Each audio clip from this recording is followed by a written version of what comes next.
Hello everyone, আশা করছি সবাই অনেক ভালো আছো। আজকে খুবই ছোট একটি ভিডিও নিয়ে এসেছি। জাপানে অলরেডি গরম পড়তে শুরু হয়েছে, কিন্তু আমি এখনো তোমাদেরকে আমার বাগানের ফুলকপি দেখাইনি। সেজন্যই চলে এলাম আজকে যে বাগানের ফুলকপি দেখাবো। আর এই তো আমি এখন দুপুরের সময় রান্না করছি বাগানের ফুলকপি ভাজি। আর আজকে আমাদের নিরামিষ, ফ্রিজে কিছু নিরামিষও আছে, তো সেগুলো দিয়ে এখন ঝটপট লাঞ্চ করে নিব, তারপর যাব গার্ডেনে। আর এই আমাদের গার্ডেনের ধনিয়া পাতা, এই ধনিয়া পাতাগুলোতে এত সুন্দর স্মেল, যে কোনো তরকারিতে ইউজ করলে এই ধনিয়া পাতার জন্য মনে হয় যেন স্বাদ আরো দ্বিগুণ বেড়ে যায়। তো যাই হোক, এখন চলো তোমাদেরকে দেখাই আমাদের সেই বাগানের ফুলকপি। তো আজকে কিছু ফুলকপি নিব, বাগান থেকে তুলে নেব, কারণ যে আমরা আজকে আমার বাবা মায়ের বাসায় যাব। অর্ক গতকালকে গিয়েছে, কালকে ও রাতে ওখানে ছিল, আজকে ওকে আমরা আনতে যাব। তো কিছু ফুলকপি আর বাগানের কিছু স্যালারি হয়েছে, সেগুলো নিয়ে আজকে বাবা মার বাসায় যাব আর অর্ককে নিয়ে আসবো। এই যে দেখো এত সুন্দর ফুলকপি হয়েছে। তো এখানে এখন যেগুলো দেখাচ্ছি এগুলো এখনো ছোট, কিছুদিনের মধ্যেই বড় হয়ে যাবে। বাট যেগুলো বড় হয়েছে সেগুলো দু তিনটা আজকে তুলবো। তো একটা বা দুটো বাবা মায়ের বাসায় নিয়ে যাব, আর হয়তো একটা বাসায় রাখবো ঠিক করেছি। তো এই এখন আমার পালা। ফার্স্টে আমার খুব মন চাইছিল যে ফুলকপি তুলবো। আমি কোনো দিনও এভাবে ফুলকপি তুলিনি। গত বছর মাত্র দুটো ফুলকপি হয়েছিল, মানে গত বছর খুব একটা বীজ লাগাইনি, হবে কি হবে না সেটার জন্য। তো দুটোই যে জুলিয়ানি তুলেছিল। আমি আবার এসব ব্যাপারে একটু ভয় পাই। কেন? কারণ এসব শাকসবজিতে অনেক সময় পোকা থাকে, যে জন্য আমার একটু ভয় লাগে। বাট আজকে খুব সাহস নিয়ে তুললাম। তো একটা আমার তোলা হয়ে গেছে, এরপর জুলিয়ান আরেকটা তুলবে। আর এই যে এগুলো ঠিক মতো যদি ছাড়িয়ে না নিই, তাহলে আমার ব্যাগে ভালো মতো জায়গা হবে না। তাছাড়া এগুলো সহ নিয়ে গেলে ঘরও নোংরা হবে, আবার গাড়িও নোংরা হয়ে যাবে। সেই জন্য এগুলো সব ফেলে দিলাম।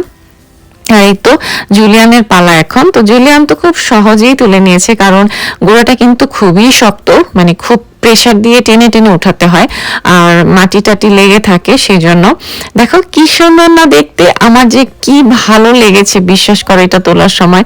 মানে আমার গার্ডেনে কখন এরকম ফুলকপি হবে আমি আসলে কোনোদিনই কল্পনা করিনি। মানে বাসা চেঞ্জ করার আগে আমার আসলে কল্পনাতেও ছিল না কোনোদিন আমার বাগানেও এরকম ফুলকপি হবে। আর এই স্যালারিটা লাগিয়েছিলাম টবের মধ্যে, এটা আমাদের পার্কিং এরিয়াতে। আর এই স্যালারিটাও বিশ্বাস করো গোড়াটা এত শক্ত, আমি খুব টানাটানি করছিলাম কিন্তু আমি পারছিলাম না।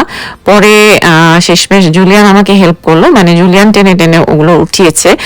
কিন্তু ও কিন্তু প্রেশার দিয়ে উঠাতে পারতো, কিন্তু আমি ওকে না করেছিলাম যে এগুলো যত জোরে তুমি টানবে তত এগুলোর মাটি টাটি ছিটে আমার পার্কিং সব নষ্ট হয়ে যাবে, নোংরা হয়ে যাবে। সেজন্য আমার কথা চিন্তা করে খুব আস্তে আস্তে টানাটানি করছিল।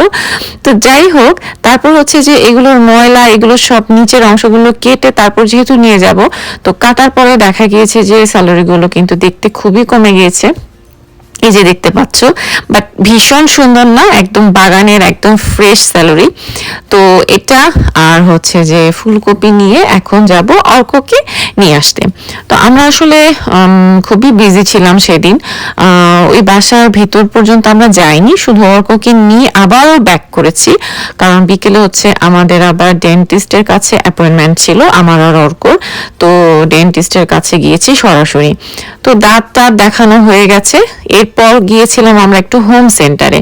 তো হোম সেন্টার থেকে আমরা সামারের জন্য অনেক চারা এনেছি, সেই চারাগুলো আবার লাগিয়েছি। তো চারাগুলো কি কি লাগিয়েছি সেগুলো দেখানোর আগে তোমাদের আরেকটা জিনিস দেখাই, আমি ভুলিয়ে গিয়েছিলাম যে আমাদের পার্কিং এ দেখো এগুলো কিন্তু আলু শাক, তারপর কিছু ধনিয়া পাতাও আছে। তো আলু শাকগুলো, যদিও শাকগুলো আমরা খাবো না, ভিতরের আলুগুলো হয়তো পরে আমরা খাবো। আর এই যে মাটিগুলো দেখতে পাচ্ছ, এখানে অসম্ভব বীজ আমি লাগিয়েছি সামারের জন্য। আর এই আমার গ্রিন পিস। ফাইনালি আমার গ্রিন পিস এবার হয়েছে। গত বছর খুবই ভালো ফলন ছিল, এবারের ফলন খুব বেশি ভালো না, শেষ পর্যায়ে যতটুকু হয়েছে আর কি। তো যতটুকু হয়েছে আমি ততটুকুতেই খুশি, কারণ এই গাছগুলো আমি আসলে ফেলেই দিতে চেয়েছিলাম, কারণ শুরুর দিকে একদমই গ্রিন পিস হচ্ছিল না, সেজন্য।